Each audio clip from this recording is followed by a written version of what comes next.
What's up, guys? We should be starting up here for yet another show on the Awesemo YouTube channel. Of course, there's MLB today, a little bit earlier than usual on DraftKings, same time as always on FanDuel. And of course, we do have our friends at SuperDraft to talk about as well, but we'll make sure to hit on all of it for you today on today's MLB Live Before Lock show. I'm Chris Spags, joined once again by the top player in daily fantasy sports, a man who cannot keep himself away from a Live Before Lock show. Once you pop, you can't stop. His name is Alex Baker. You know him as Awesemo. How are you doing, Alex? I'm doing well, man.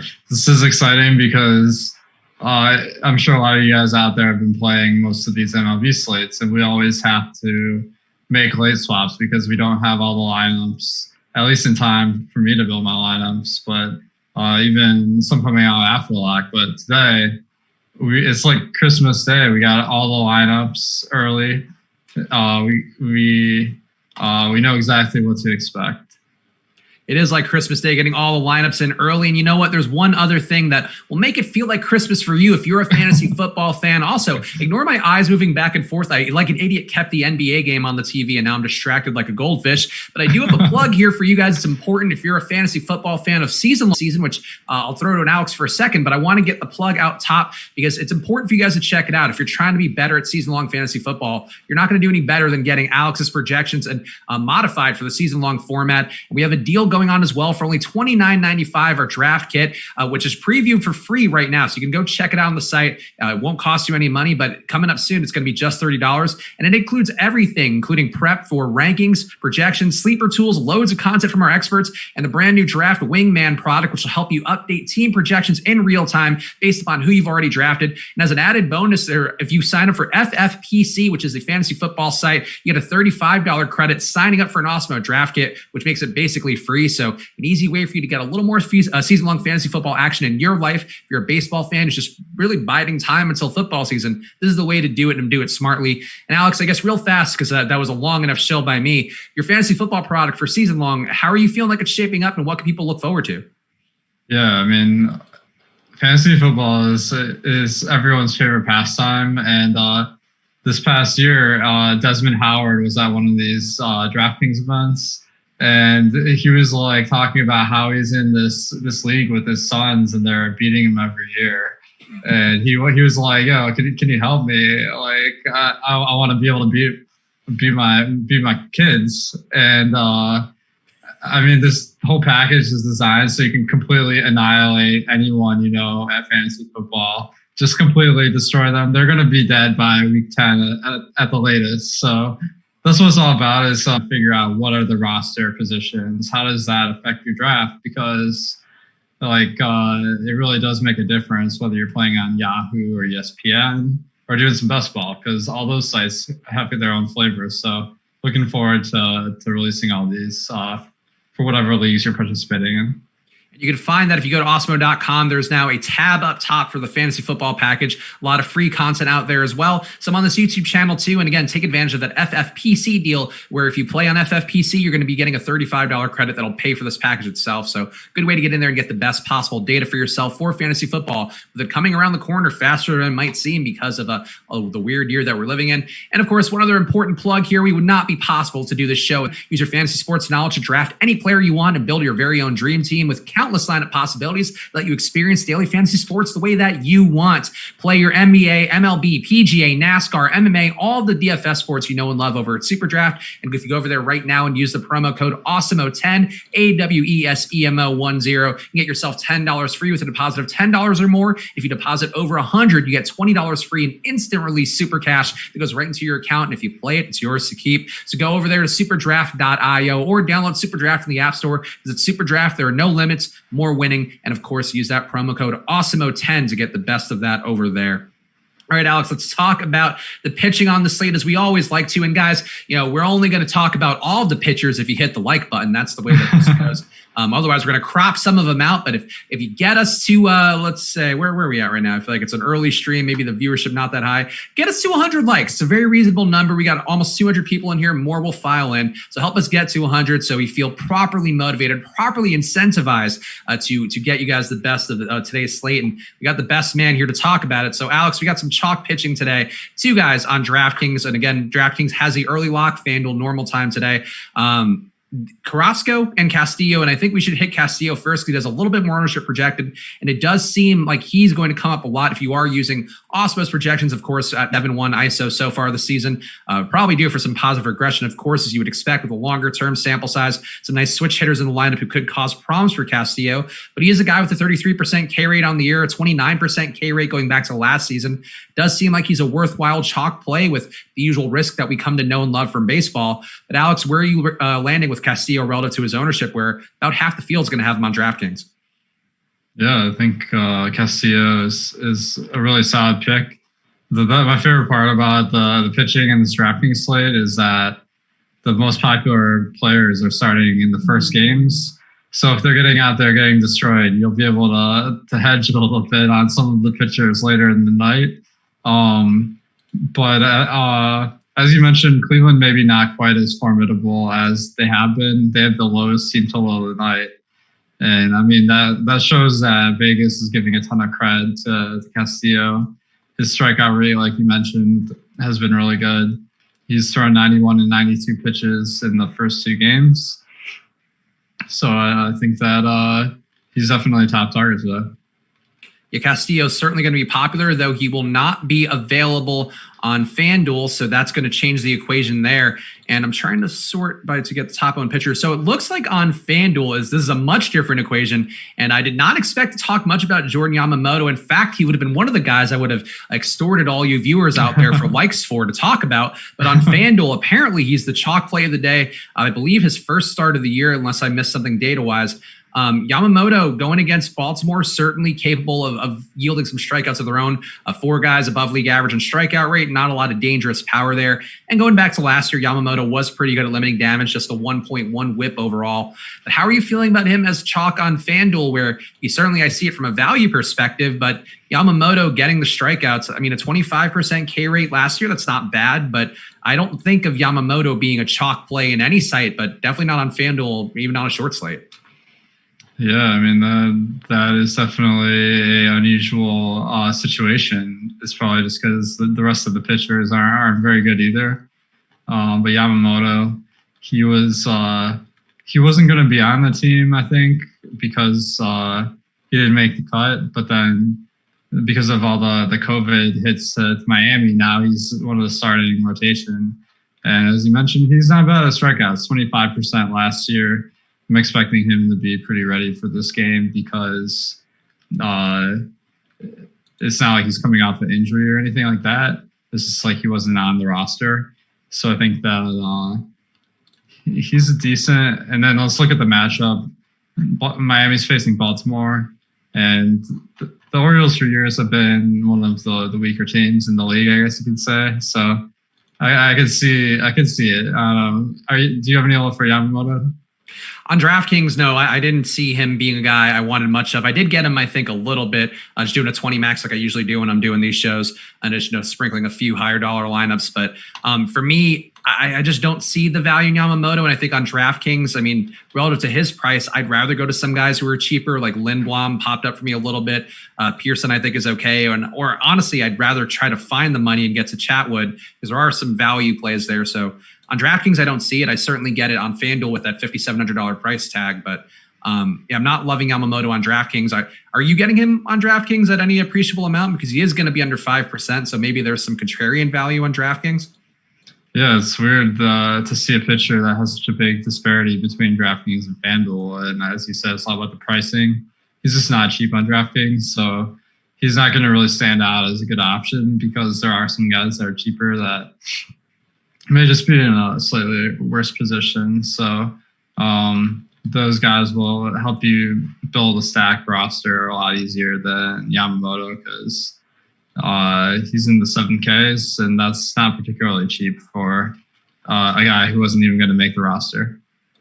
Yeah, I think that's about where I would land with his DraftKings price. And on FanDuel, if you want to take that chalk there, certainly logical from a value perspective. Though probably still some higher upside pitchers on there. One higher upside pitcher who is available on both sites today, so we can talk about him, is Tyler Chatwood. And going back to last year, he did face 370 batters over the last season plus, and he had a 25% K rate, which seems about in line with what we know of him as a prospect, and I think some of his minors numbers. This year, though, he's come out like a house on fire. He's got a 40% K rate. He's had 2 monster starts.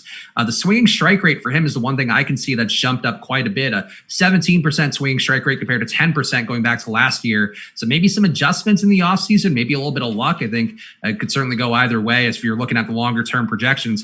Chatwood on DraftKings projects for under 10% ownership. He definitely doesn't pop up as much as Carrasco and Castillo with your projections, Alex, but on FanDuel, it does seem like Chatwood's a guy who's got a little more upside on a slate where you're not going to have access to Carrasco and Castillo. So what are your thoughts on Chatwood, I guess, first for FanDuel, and then maybe if you want to segue to DraftKings after that?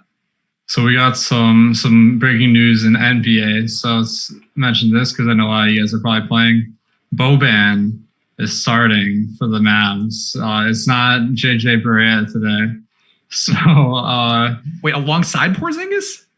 Yeah. Okay. So I know this is a MLB show, but I'll just talk about this for a second because I assume this is just like a matchup move here.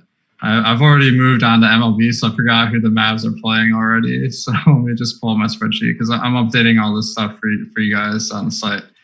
So they're playing the Clippers, Zubac versus Boban. I can see that's a decent matchup. But we've seen Boban start like a ton of times over the years. JJ Barea started yesterday or 2 days ago, and he got 14 minutes. That's what I expect from Boban. So I'm not crazy about him. Anyway, I know MLB show, so let's get back to Chatwood. He's thrown 84 and 96 pitches, as you mentioned. He's been getting the strikeouts, so that's a great sign. And the Cubs are big favorites, so I think that he looks like a good play, but the price is ace level, and I'm not sure he's quite that caliber yet.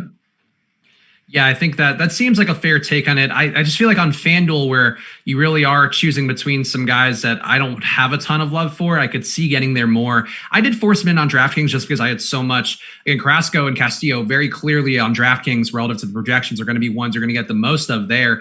But I do think Chatwood has some upside, and I think it's hard to ignore the jump in K rate, even if it does seem, certainly a 40% K rate. He's not going to keep that up all year long. That would be higher than Garrett Cole had last year that got him his gigantic contract.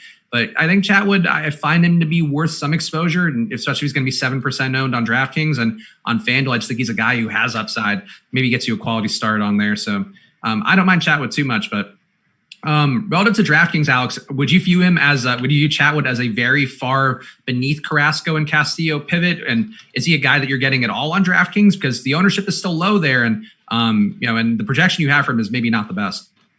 Yeah, generally, I'm inclined to if I'm going to a contrarian pitcher, I want them to at least be cheap so that I can build a really stacked roster in other spots.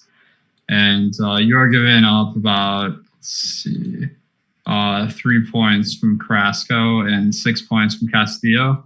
So really, you're just trying to get leverage over one of those two pitchers. Where if they have a bad day and Chatwood has a good day, that's almost silly to say. It's a little bit more of a parlay because you have to rely on Castillo underperforming to really get there with Chatwood. And I don't think it's really good to get both because you're really salary capping yourself. Got it. That makes sense. Here's a guy that I would love to hear a little more thoughts about for you. And, we've talked a little bit about Castillo, but Carrasco to me does seem like the guy, if I had to choose between the two chalk pitchers and stacking against them, I do think going with Cincinnati would appeal to me a bit more. It's not the best hitting weather in Cleveland, so I guess maybe a little pause for concern there. 3.6 point implied run total, also not great. But Carrasco does give up pretty big power. I mean, going back to last year, he gives up a 253 ISO, giving up pretty healthy power to both sides of the plate. So not giving up a ton of it overall. I mean, a 1.2 whip to lefties, 1.4 whip to righties. And he does have the strikeouts that can certainly cause some problems for Cincinnati lineup that's got 5 guys above league average in strikeout rate. But, Castellanos has been hitting pretty well. I still think they have enough guys in this lineup to do damage. I'm intrigued by going with a little bit of Cincinnati today, just because I think if I had to choose a pitcher to go against, I would choose to go against Carrasco despite his obvious merits with his projection. Where are you landing with that? Do you have a lean in terms of stacking against one of the 2 chalk pitchers today on DraftKings? I probably wouldn't stack against one of them because neither team really stands out as being in a great spot. Whether in Cleveland is in the 70s, so that's really kind of a neutral situation. And let's see, I play on my stats here. Cincinnati's lineup I have is about average power, a little bit better than average getting on base, and a little bit below average with strikeouts. So it's not like a team where you're like, if they get past the starter, they're going to smash. I think they're just kind of an average team facing an above average pitcher. As you mentioned, Carrasco is not really a guy you can count on, but I don't feel great about the Reds either. Got it. Okay, fair enough. Yeah, I just noticed the numbers jump out in terms of the power he gives up, but certainly not a high probability outcome you can expect there. And in Cincinnati, I think maybe if you're playing at their park, you can make a little more of a case too for a bit of a power boost, but not going to be the case today in 75-degree weather in Cleveland. So fair enough there.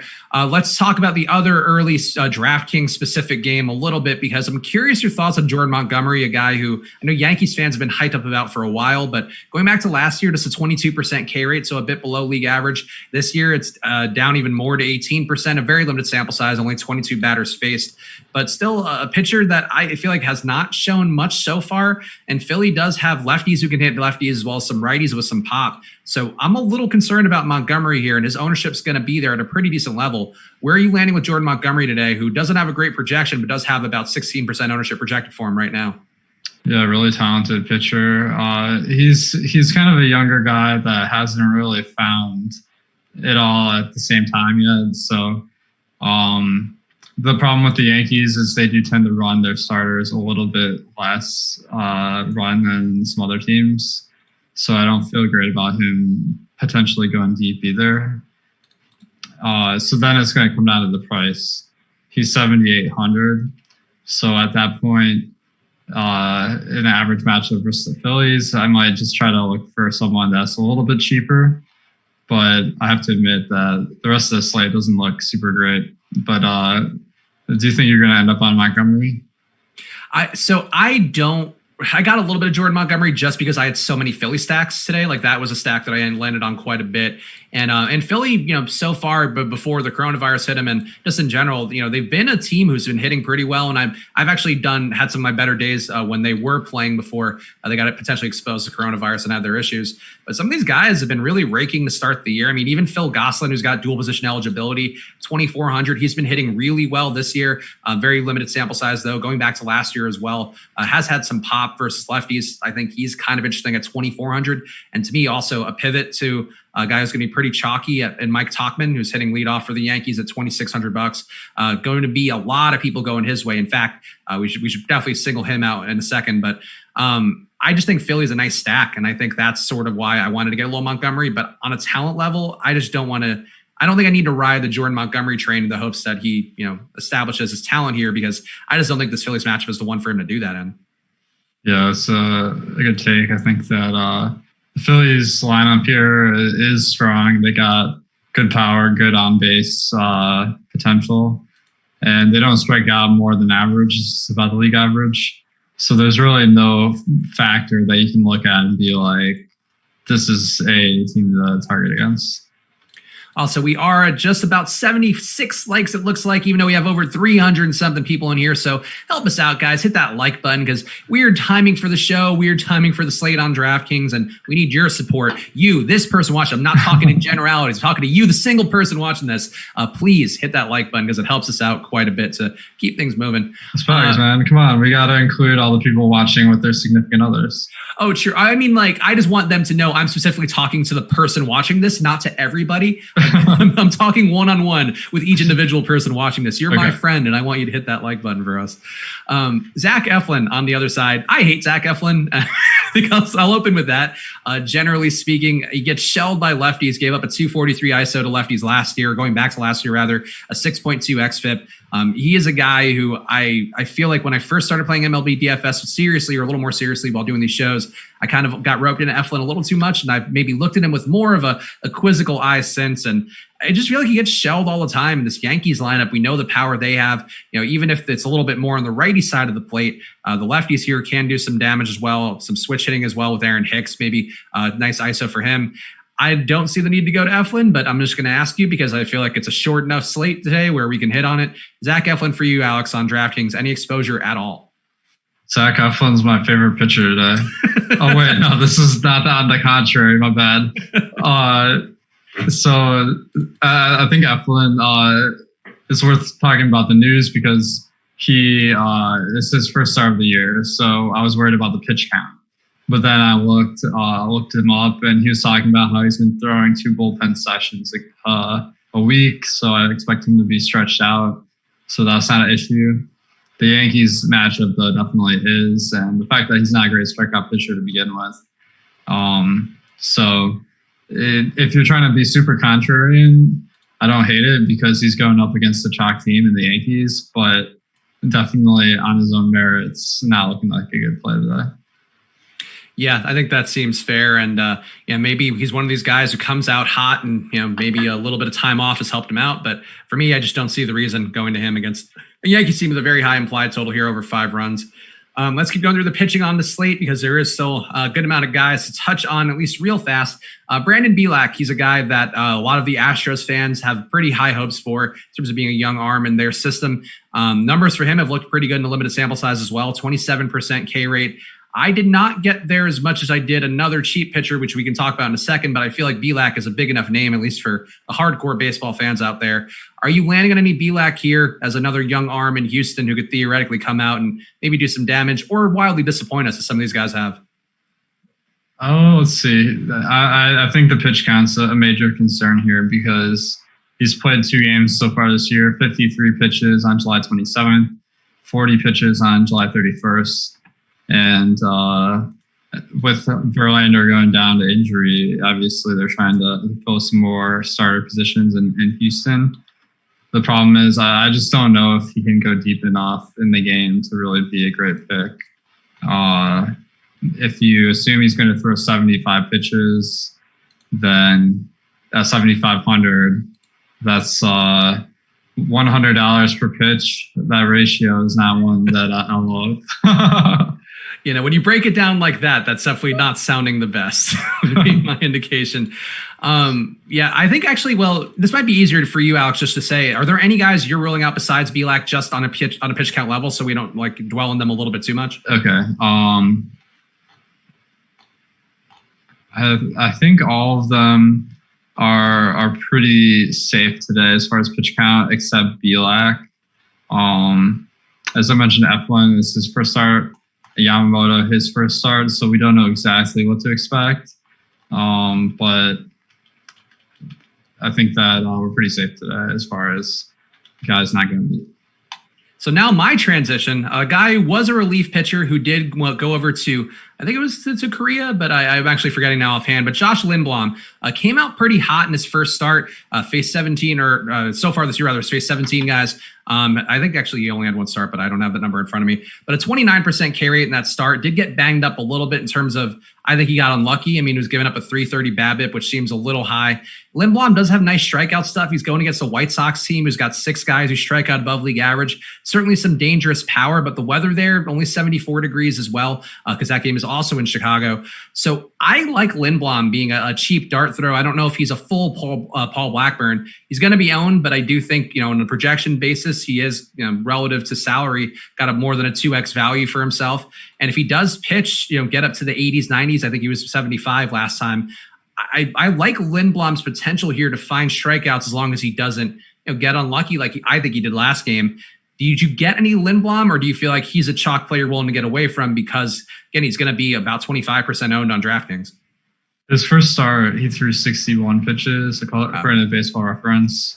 I mean, the Brewers really limit their starters if they're having any sort of issues, and he gave up 2 runs in that game. So I guess they pulled him midway through the third. And you're going to have that issue whenever you play a Brewers pitcher, maybe with the exception of Brandon Woodruff. But that price tag really is compelling at 5,300, like you said. So I think Lindblom is probably worth taking some chances just as a punt play, because he's around the kind of what you'd expect with some other guys, but just way cheaper, and that allows you to do more with the rest of your lineup.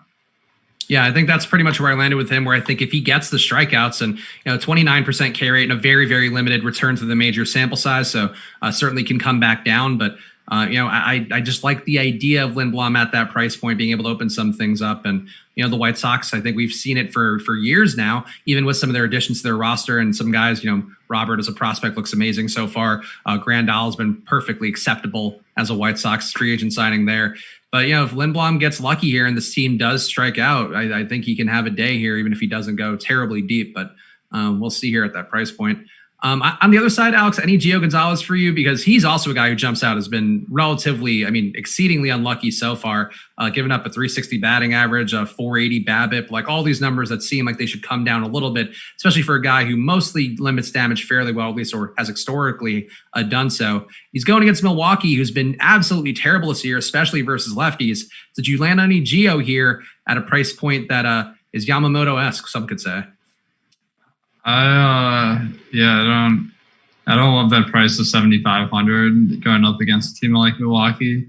Their lineup today doesn't look particularly scary, because especially at the bottom, you got Omar Narvaez, Mark Matthews, and Arcia. Like basically 3 guys that you don't really worry about very much at all. So it's really the top part of the lineup, and Yelich, Gamble, they're lefty-lefty. So the matchup's fine. Gio doesn't get a ton of strikeouts though, and therefore he's not really standing out as a good option, but I don't hate it.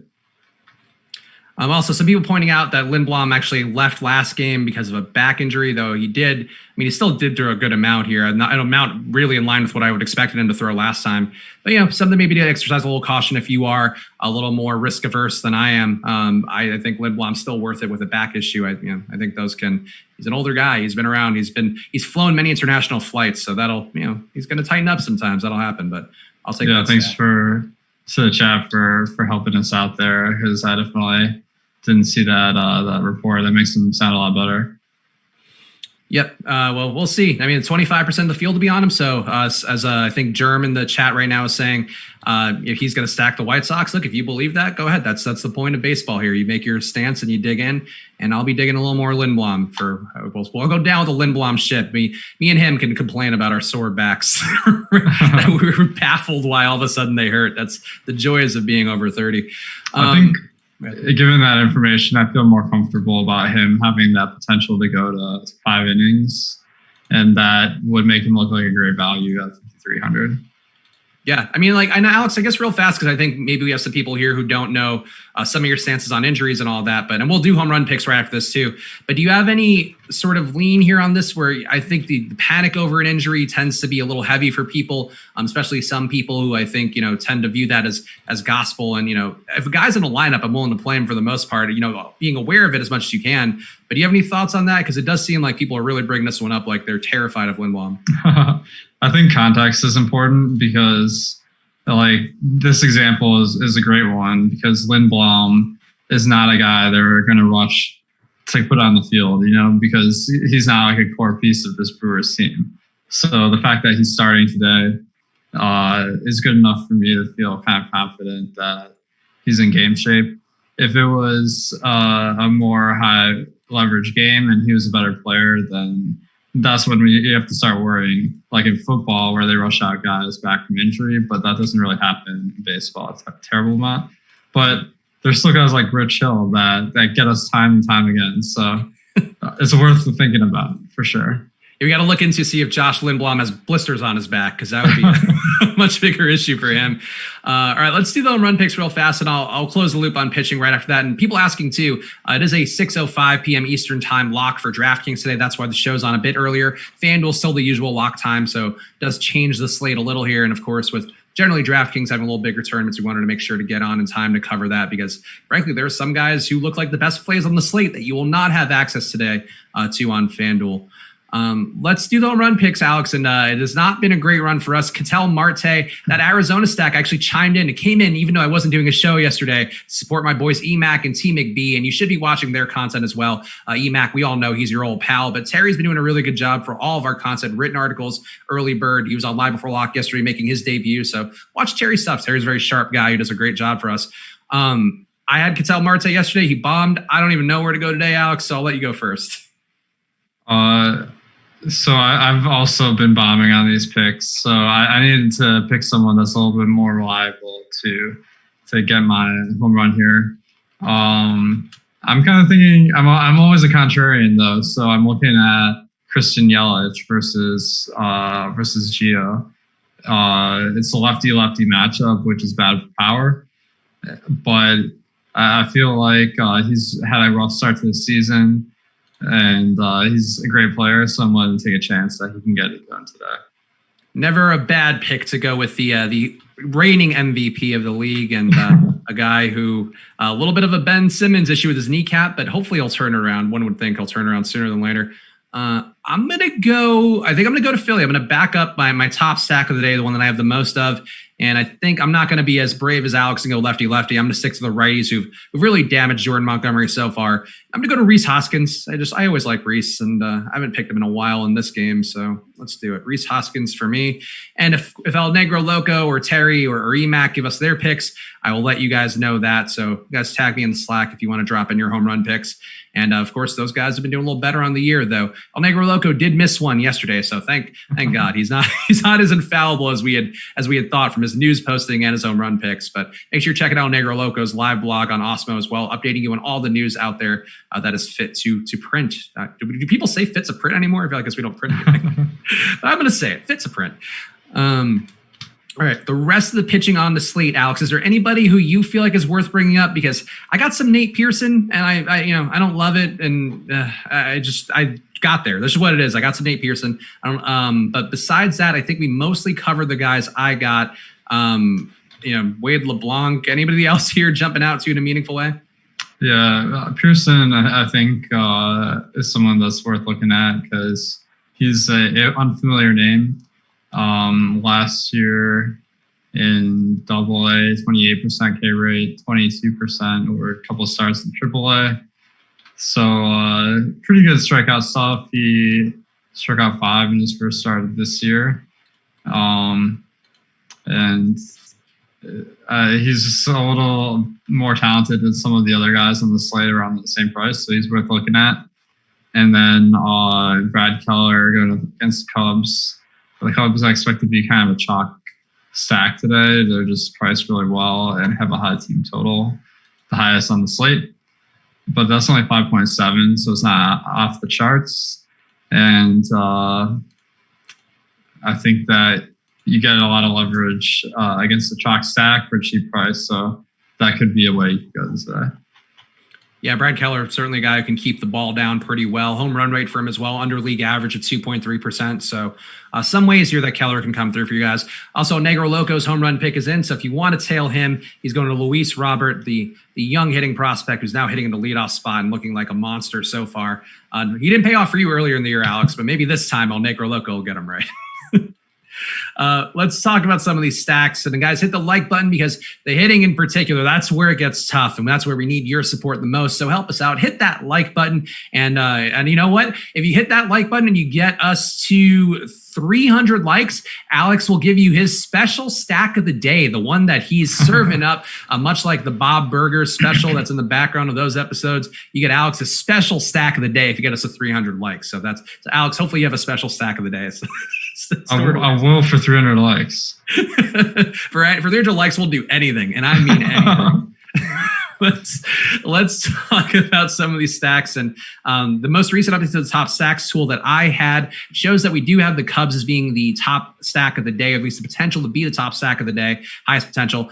And they're going against Brad Keller, who you just mentioned being an interesting contrarian play. The ownership, though, for the Cubs does seem pretty high. In fact, a much higher percentage of their ownership than it is their chance of being the top stack. But they're also the top value stack on the day. So maybe that changes the equation a little for you, Alex. And I guess that's the question I would ask first. If a team is the top stack and the top value stack, but they look over-owned, does that maybe change the equation for you a little bit, where we're normally just looking for leverage relative to the projected ownership? Yeah, I mean, I think that they're unquestionably the best play because, you know, they have the top stack percentage and top value percentage, as you mentioned. But this is baseball, so you need some angle if you're going to win with your baseball lineup. And picking a team that everyone else has stacked up and then go into the chalk pitchers, you're probably going to go to Lindblom because he's like the cheapie, and then Castillo or something. The problem is, once you start putting this lineup together, it gets very hard to have an outlier performance that's better than everyone else. So that's why the number one stack of the day is really my favorite stack. We're not at 300 likes yet, but I'll give out some stack picks here. One thing I'm looking for with my stacks is I like away teams more than home teams because you get extra inning if your team goes off. And Baltimore, although they have a 4.5 team total, which is one of the weaker ones on the slate, I like them as being a low-owned play. So I think I'll take some shots there. And then the same goes for Houston, where they're facing Zach Gallen, who's an above-average pitcher. And that's driving down the ownership because they're expensive. So I think that people are going to hesitate to spend $5K plus for these guys. So Houston is another team that I'm happy to take some chances on. And again, all this data is available for you, the top stacks tool, which you can get for yourself at awesemo.com/join. And, for a shorter slate today, maybe it doesn't come in as much value, but when you have one of those 10 gamers, you had a long day at work, you just haven't had the time to do the prep you need, top stacks tool really helps you shorten that process up quite a bit by identifying ownership and where you can get leverage and where you can't. So very much recommend taking advantage of that tool if you have a membership already to Awesemo Plus. But if you don't have one, go to awesemo.com/join and check out all of our MLB packages that are on there right now. Also, our old pal Emac did chime in with a home run pick of Mike Tauchman. So he is very much the chalk donkey that we all know and love, but Mike Tauchman is Emac's pick of the day, and he is the chalk play. And I guess let's jump over there, Alex, because I want to hear your thoughts here, and I presume you're going to mostly believe that we should move away from Tauchman if you are going to stack the Yankees. But we talked about some of the flaws of Zach Eflin, the power that he gives up really across the board, especially the lefties, though. Tauchman is a lefty, so in that respect, it can be tough to avoid him. The nice 240 ISO up top, hitting in the leadoff spot for him, going against right-handed pitching. I actually deliberately pared down my Tauchman to get him to a more reasonable level just because he's so cheap. He's at a good price point. And I did mention that I like Phil Gosselin at the same price range, being, a decent pivot there, who's not going to project as well on paper. But, Tauchman's numbers, it's hard to argue when you look at the numbers overall. 119 WRC plus versus righties, a 240 ISO. He does seem like decent chalk value as a leadoff hitter. But how would you handle this, Alex, and the Yankee stack overall? Yeah, I mean, 2,600 for a leadoff hitter for the Yankees is incredible. And that's certainly going to make you rethink your strategy tonight because he's higher projected than a lot of guys that cost 3,000 more. So I think when you have a guy like that, they definitely make sense as a one-off that really helps you put together that line of construction that you wouldn't be able to get to otherwise. And then as a stack, I mean, it's like the same thing where you can get a different set of players if you have them than if you don't. So I think it's worth taking some chances on him, even though he is going to be the highest on batter, almost certainly. Is there anybody else you would prioritize in this Yankee stack? Because, I mean, Tauchman's price is really good. I guess Voigt's also pretty cheap for a guy hitting into two-hole, though not quite as good versus righties as he is versus lefties. So always a guy who has some pop is Luke Voigt. But does anybody else in this Yankees lineup jump out as being particularly worthwhile for you if you were, I guess with Tauchman or, in lieu of Tauchman? I think probably not. Like they all look pretty solid. I will mention, based on Urshula's price, I expect Gio Urshula to be a lot lower owned and as part of a Yankee stack. And he is a guy that has had good numbers. He's batting 7th, which if the team stack goes off is less of a disadvantage. So I think if you are going to play the Yankees, you might be able to get some leverage by picking Urshula. Yeah, that makes sense. Urshula going to be under 1% projected ownership. And the other guy who's pretty much unowned in this stack is Tyler Wade, who's got the dual position eligibility, but certainly hasn't shown enough reason to go there for a 9-hole hitter in Tyler Wade. I want to just shout this out real fast before we go through some of the rest of the stacks. John Riley, can you get my wife to stop yelling for 300 likes? I was going to make an inappropriate joke about it. But I won't. I'll spare us all that for the good of the show and good morale. But no, I mean, look, I would love to talk to your wife for 300 likes. If we get there, I'll do a cameo video for your wife for 300 likes. We'll do. Man, I didn't know you're on Cameo. I'll have to check that out. No, I don't have one, but I feel like I missed out because they emailed me at one point when I had first left Barstool about when they were actually launching, and I was like, who's gonna pay for a cameo for me of all people? But people are making there's a WWE wrestler who said that he's made $100,000 from it. Obviously less whatever fees, but 120 a pop doing 1,000 of them. That's unreal. I would never pay for that stuff in a million years. I saw a good one by Chris Hansen where it was actually a DFS one where Chris Hansen was he was doing his Predator shtick with a DFS player. So I can't remember exactly what it was. So maybe in the chat you guys can help me out and remember this gem because it was a good one. Yeah, Chris Hansen's also a guy who's had some better days, I believe, from some of the articles I've read. He was forging checks or something. Yeah, he got arrested for that. Yep. That's when you go to Cameo. I haven't gotten to the forging checks part of my non-career, so that's maybe someday, something to look forward to. Well, forging checks is a little bit better than robbing banks, so I'll put him some slack here. It's true. It's Robin Banks doing conspiracy theories, whatever makes you happy. That's all we can look for in the world. Let's keep going through some of these top stacks. And one that could have a little more leverage against the field relative to the top stacks tool, which again is part of that Awesemo Plus membership for MLB. Toronto. I like Toronto as a somewhat sneaky stack, though I guess their ownership has sort of leveled out at a level that they're certainly not being entirely overlooked, but they're not chalky yet. They do have a bit higher chance to be a top stack than their ownership. And these guys, our guy El Negro Loco picked Bo Bichette yesterday. For the most part, these guys look like they should eventually start to round into better form. And Touki Toussaint has had a good strikeout rate this year, going back to last year, also above average, but a 1.7 whip going back to last season, giving up a pretty good xFIP for the hitters, a 5.3 xFIP, especially versus lefties too. So I think guys like Biggio, Tellez could have a little more upside here, at least a little more of a chance to get back on track. But I'm intrigued by Toronto overall. I have some 5-mans of them, a little more on the 3-man side than the 5-man side. But where are you with Toronto? Because again, they do seem to be the top stack relative to leverage. Yeah, I think they're a good stack to target. You got a couple of guys with good stolen base upside leading it off, like Bichette. And then you got a bunch of power in the middle. So that's a pretty nice. The park isn't great with Atlanta being the home team, but Toussaint's not very scary at all. I think that it's really the fact that these Toronto bats are priced up a little bit higher than some other better teams is driving the ownership away. So I like taking a shot on a team like that. Yeah, I think that makes sense. And again, that top stacks tool will help you identify teams like Toronto every day. So make sure you are getting that. It's part of your prep process here at awesemo.com/join. Another team too, who does have a lot higher chance of being a top stack relative to their ownership right now, looks like Houston. And you mentioned them earlier.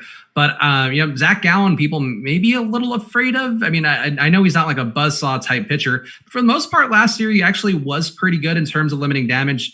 And I did have a 34% K rate as well, 1.3 whip so far this year. Things have looked good for him again starting this year, maybe a bit unlucky in terms of home runs, as a 4.5% home run rate allowed this year compared to 2.6% last year, which is under the league average of 2.9%. So how are you feeling about this Houston stack? I guess Is it changing at all in your final crunches, or are they going to be one of your top owned guys of the day?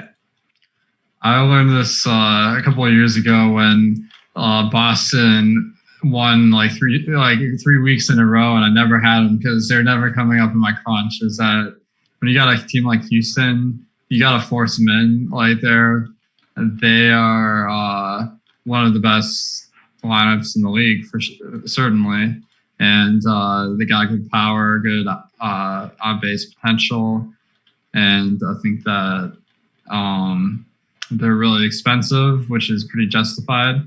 So I think that they're worth forcing in. Now, the one thing I'll mention is Yuli Gurriel at 3,700 on DraftKings is batting. He's batting. Oh wait, sorry, my numbers aren't right here. So he's 4,600. So pretty much everyone's overpriced. So I think that they're just going to go underowned. Yeah, Josh Reddick, really the only cheap. I guess Maldonado as well, and never a bad thing to stack a catcher with your full 5-man stack. But yeah, I think that makes sense. And Houston's a team where you'll get those, they'll get them to pay off. I think especially as 3-man stack. So that's a little more anecdotal for me, forcing a lot of Houston in recently. In fact, the 3-man's been getting there a little more than the 5-mans. And I think with Gallen too, the way he pitches, I don't see Gallen getting blown up. But definitely always good to have some Houston exposure, especially when they are low owned. Let's keep going through here. And also just one fun thing, since we're talking some NBA news too, it's a loose show here because you got a lot of time on FanDuel and on DraftKings. It's just a weird time. No Jazz starters playing tomorrow. So we're going to finally get Tony Bradley Day. Finally. and Niang, right? Yeah. Jordan Clarkson's going to get to do all he wants in his equality jersey. Going to be a great time tomorrow for Utah. I can't wait. Can't wait for some NBA. This will be a great time. We can all have the same lineup and profit. Hey, even with the Heat today, people didn't play Iguodala, so I don't know. Maybe there's hope. Back to MLB though, we'll close out some of these stacks here. And again, we got the home stretch, about 20 minutes left to lock, less than that. So make sure you're starting to get your lineups in on DraftKings, of course, on FanDuel. A little more leisure for you. And I guess that's a question we can segue to here, Alex, with some of the stacks that we've talked about. The Yankees not going to be available on FanDuel. Any of the stacks going against the chalk that Alex wasn't a big fan of going against Carrasco, wasn't a big fan of going against Castillo. So those guys, but that won't even be an option on FanDuel. You're not getting leverage against the chalk. On FanDuel, is there a stack there that jumps out to you as being particularly more worthwhile than some of the ones on DraftKings? FanDuel is going to be interesting tonight because, as you mentioned, the optimal line of construction is paying down on pitcher and paying up at the stack. So that's going to make the ownership really go to the highest projected teams probably. And that's what we're seeing is like Chicago, Toronto, Houston, Milwaukee, and Atlanta at the top 5 projected teams as far as team total. And they're also the 5 highest owned. So I think it's going to be tough making a lineup on FanDuel. But like one way you could do it is pairing one of those teams with one of the underdog teams like Arizona, Baltimore, Miami, which I'll have a little bit less ownership and get a little bit of leverage by just having one of your stacks be contrary. I mean, I'm actually interested to talk about Miami a little bit because I did get some of them today. And I think it's because Wade LeBlanc just gets hammered by power going back to last year. He was giving up a 243 ISO overall, which is the lowest number on the slate to lefties. Even though he's a lefty pitcher, usually that does help out the pitcher a bit. Getting shelled by lefties, getting shelled by righties. I think that this Miami stack has some potential. And I think we talked about it in one of our shows recently. It might have been an EMAX show. Everything blurs together with this bubble sports life. But Miami actually does have some hitters now. Like Cervelli was a guy I actually mentioned on our show the other day. And he did come through with a home run. He does have a little bit of power. Aguilar, we know, has a good amount of power, though it tends to be a little better versus righties. Brian Anderson has pop. John Birdie even has some pop in a limited sample. Like, I think this Miami team could do some damage if it weren't for the park factors, which are not going to be great in Miami's home park. I like Miami, though. Are you getting them on DraftKings as well, or were they mostly a FanDuel play for you? I think it's interesting. I think Miami is way better to start the year, and then like COVID has kind of decimated their lineup a little bit. So I do like that they have VR and Birdie leading off. Like they have like crazy stolen bases in this lineup, about 2.5 times as many as your average team. So that like maybe you just get there on speed because they don't have much power. It's really Jesus Aguilar that's really the only great power hitter. So not really a team I'm loving tonight, but I agree with you. Maybe they're sneaky. Yeah, I mean, it does seem like VR is going to be very heavily owned on DraftKings, but the rest of that stack going to be mostly not too owned. So I think they're an interesting way to go today. And LeBlanc, just looking at his numbers, I mean, he really took a turn for the worse last year, even though longtime DFS players will know Wade LeBlanc, never a guy you like too much. I just like everything for him was bad. Strikeout rate under 17% so far this year, was at 17% last year. Home run rate was at 5% going back to last year. 5.1 xFIP. Like, things are not good for Wade LeBlanc, so that's why I want to take that stab at Miami. Also, while we're talking about this game, we did talk about him up top, but for our boy Makad, who apparently is tuning in, do you believe that Yamamoto is going to be able to pitch long enough? He's not saying anything about how long he can go, and this is his first start. I know you had a lean earlier, Alex, but do you mind giving it one more time here for our boy Makad? Yeah, I think that what I read was the reason Yamamoto hasn't pitched is because he wasn't on the roster to start the year. So with all the COVID positives, he made the new roster. And I think he's ready to go, from what I understand. But I wouldn't expect him to go like deep in the game. Like I think he's always been a starter, so I think we can expect maybe 80 pitches to be around where he's going to end up most nights.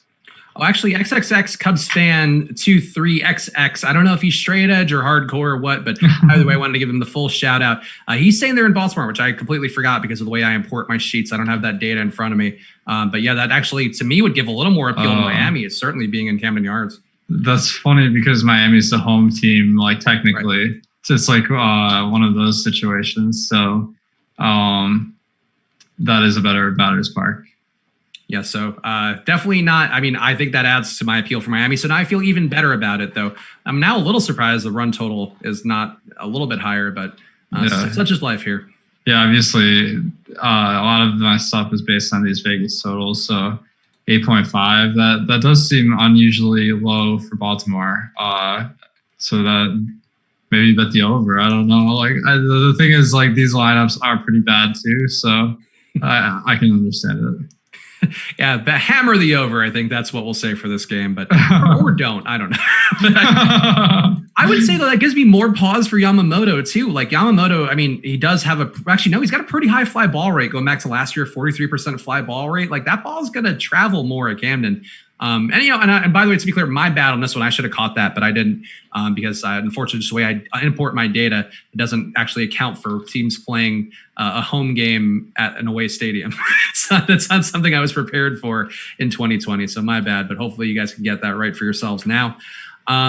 Got to ask about this White Sox stack because our boy El Negro Loco talked about it earlier and did pick Luis Robert as one of his guys. And also some of the guys in the YouTube chat have been harping on the White Sox stack all day. Did you land there in an appreciable way, Alex? Because it does seem now like this White Sox stack is going to be pretty appropriately owned, perhaps aside from Jose Abreu for whatever reason, but everybody else here looking a little bit chalkier as we get closer to lock. So where are you relative to the field with the White Sox? I have to imagine if they're going to be popular today, I'm not going to be as high on them as everyone else.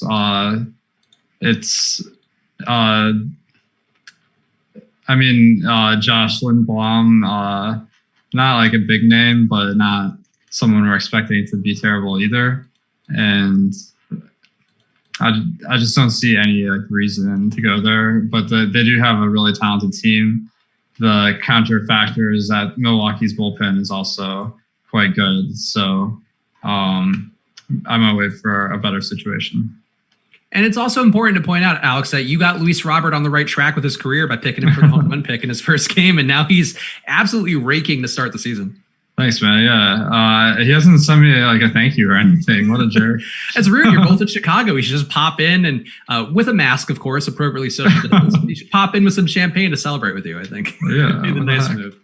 Alex, you did pick Milwaukee. You did pick Christian Yelich as your home run pick for today. So you're expecting a bounce back. I got to read you his numbers on the year, though, because, I mean, they really do jump out as bafflingly bad for him. He's got a 4 WRC plus so far in 2020, 0.088 batting average. If I'm reading, a 1.162 on base percentage, 118 ISO. Things have not looked good. And this is his overall numbers, not against lefties or anything. Yelich hasn't looked great, and this Milwaukee team, for whatever reason, hasn't looked right either. Really nobody doing much here, except oddly Ben Gamel, who's been going off, or Gamel, I forget which way that goes. I like Gamel because it sounds like Gargamel from but Ben Gamel, maybe the only guy who's hitting well. Hira, I guess, had some pop too.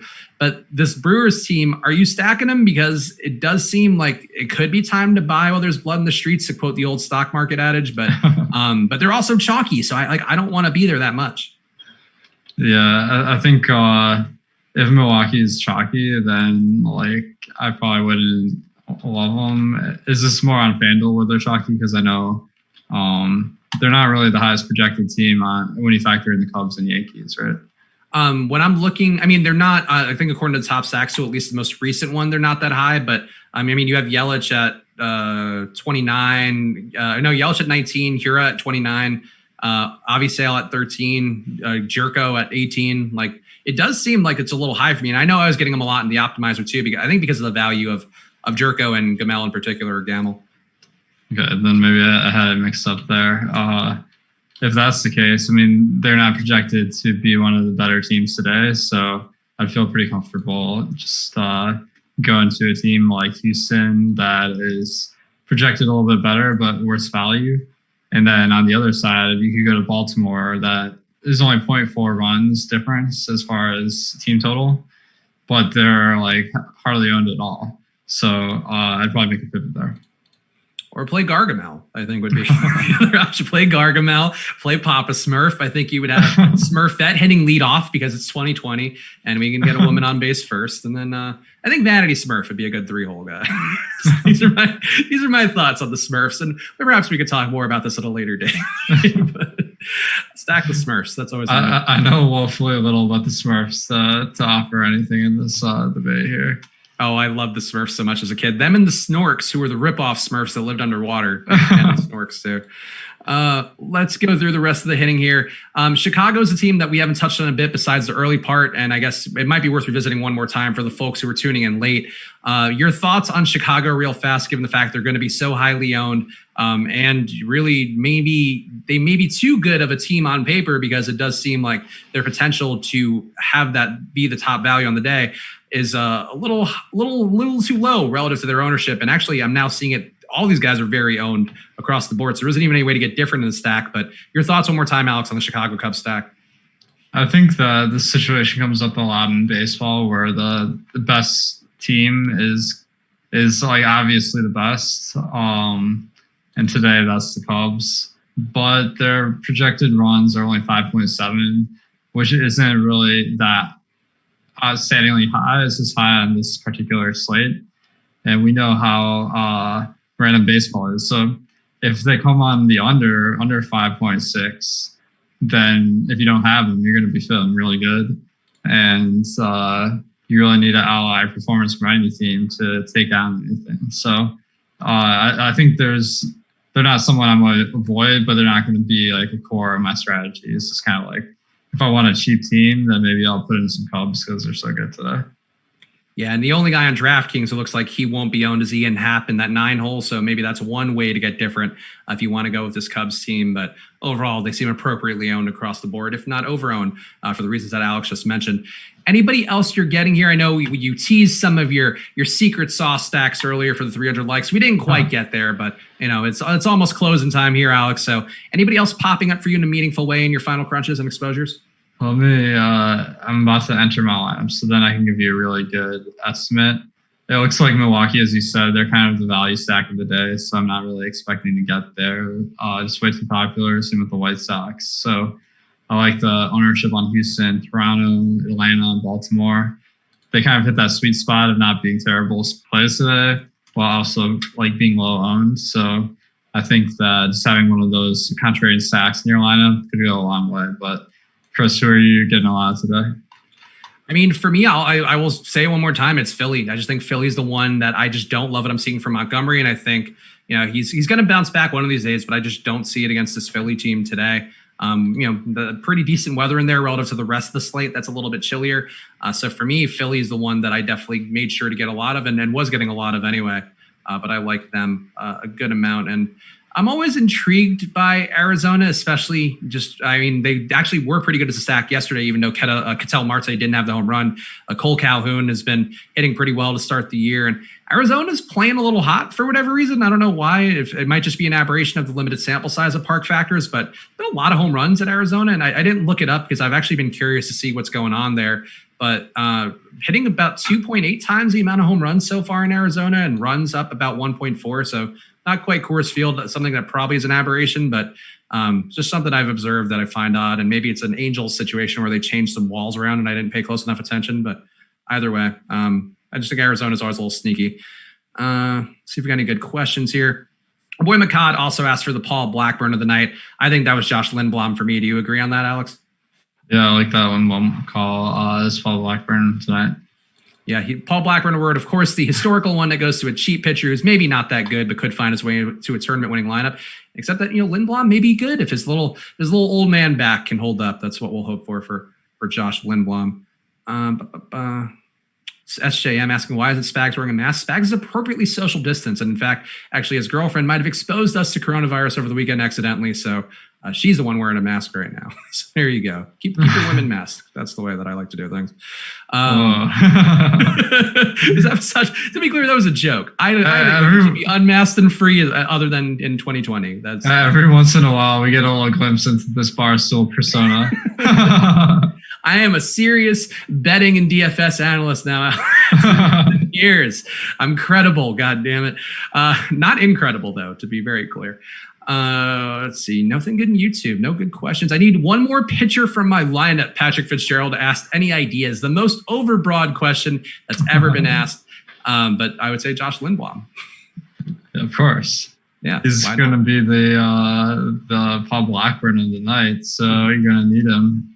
Man, I mean, look, you always think it's crazy when you get a pitcher who 3x his value. Imagine the guy who's going to 10x it today, and that's what I'm guaranteeing for Josh Lindblom. 50. No, that's ridiculous. All right. I finished my lineups here. I got 41% Lindblom, so I have a feeling you're going to approve of that. Mm-hmm. The one thing I'm surprised by, Mike Tauchman, I ended up with 21%, so I expect to be pretty under the field. And I have him a lot as a one-off, it looks like.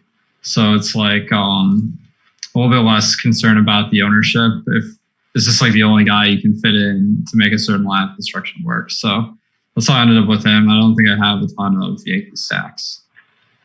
Yeah, I ended up at 25% Tauchman, and that felt more than enough for me just because I think you get enough of a swath of him and you get a little different. That'd be the move. Getting question about the top stack on FanDuel. Of course, the FanDuel lock is later than DraftKings. DraftKings coming up in 2 minutes. So if you haven't been paying attention, you might be screwed, but try your best to get it in there now. And let me see the FanDuel top stack relative to ownership. It looks like the top stack on there would still be the Cubs. The ownership share a little bit lower than it is on DraftKings. So it would be the Cubs, it looks like, on FanDuel for your top stack desires there. Smokey Bear asking, Alex, who's your favorite Astro? Besides the dog from the Jetsons, I presume. I'm just going to reference all the animated shows today. Yeah. Well, I got sorry, I lost my train of thought. I was trying to conjure something with Scooby-Doo and enter my last lineups at the same time, and I couldn't pull it off. But let's see. I think that Kyle Tucker kind of stands out as maybe someone, because he's batting 8th, he'll not kind of make some of the Astros stacks that people make tonight, but he's got some good stolen base upside and power, so that's kind of the definition of a boom bust play. There you go, and we are locked. Let me make sure there's anything else for the FanDuel people that they asked. Is the ATL game going to play? Any weather concerns at all for you, Alex? I guess for the FanDuel people who are just now starting to wrap their heads around everything. I didn't see any alarm bells, so I can go back and take a look here. Mostly I just pulled up the radar. It looks like in Atlanta there's some storms, but the coverage is very low. So there could be 15, 20-minute rain over the stadium, but I don't think it'll affect DFS at all. Yeah, maybe a little more humidity there, which would not be ideal for our boy Nate Pearson, but we'll see how he does. All right, so that's it for today's show, guys. So make sure you are, again, little plugs here, but this one's going to help benefit you guys. Take advantage of the fantasy football information that we have at awesemo.com/join. You can find it on the tab up top. And also, we have a deal going on where if you sign up for FFPC, the fantasy site focused on fantasy football, you get a $35 credit that'll basically pay for your Awesemo fantasy football package. And the season-long package is a lot going for it. You got the Draft Wingman app that's going to help you actually make your picks as you're making them. We also have a bunch of data, a bunch of articles, a lot of interesting articles on there too that use Alex's data, Awesemo's data, and repurpose it so they can tell you who you should draft if you're in the first slot in a snake draft, who you should draft in the second slot. A lot of our guys behind the scenes putting together a ton of information for really every possible permutation of what you'd expect. So make sure you're checking out that fantasy football package. It's brand new. It's our first venture, our first official full venture into season-long fantasy football. And Alex has spent a ton of time on it, so make sure you are checking that out. And also use the promo code Awesemo10 over at SuperDraft.io, or when you download SuperDraft from the App Store. You should be playing there every day. There's been a ton of overlay. Alex in the premium Slack gives out overlay alerts for SuperDraft.